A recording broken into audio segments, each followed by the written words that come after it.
2025 সালে পরীক্ষার জন্য ফার্স্ট ইউনিট টেস্টের আরও একটা প্রশ্ন দেখবো। দশম শ্রেণী ভূগোল প্রশ্ন।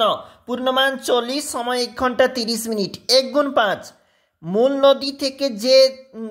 নদী যে থেকে জলধারা নির্গত হয়, উত্তরটা হচ্ছে শাখা নদী।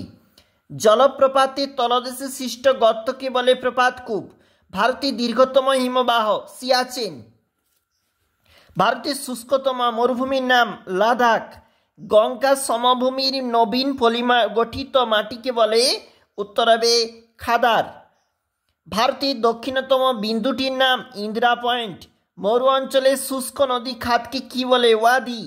নেউসু দ্বীপটি কোন নদীর মোহনায় অবস্থিত, হাড়িয়াভাঙ্গা। পুলিকট হ্রদ ভারতের কোন অঞ্চলে কোন উপকূলে দেখা যায়, উত্তর হবে পূর্ব উপকূল। চলে যাচ্ছি পরের যে আমাদের পেজটা রয়েছে, দেখো কি বলেছে। যেখানে বলেছে শিব শব্দটির অর্থ, উত্তর হবে তরবারি। ভারতের সর্বোচ্চ শৃঙ্গ গডিনস্টিন কেটু। ঝাড়খণ্ড ও পশ্চিমবঙ্গ রাজ্যের যৌথ বহুমুখী নদী পরিকল্পনা, উত্তর হবে ডিভিসি বা দামোদর।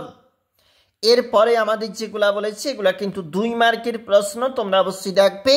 এবং নিচে যেখানে রয়েছে 3 মার্কের প্রশ্ন এবং 5 মার্কের জন্য এখানে কিন্তু 2টা করতে হচ্ছে। দেখে নাও কোন প্রশ্ন গুরুত্বপূর্ণ।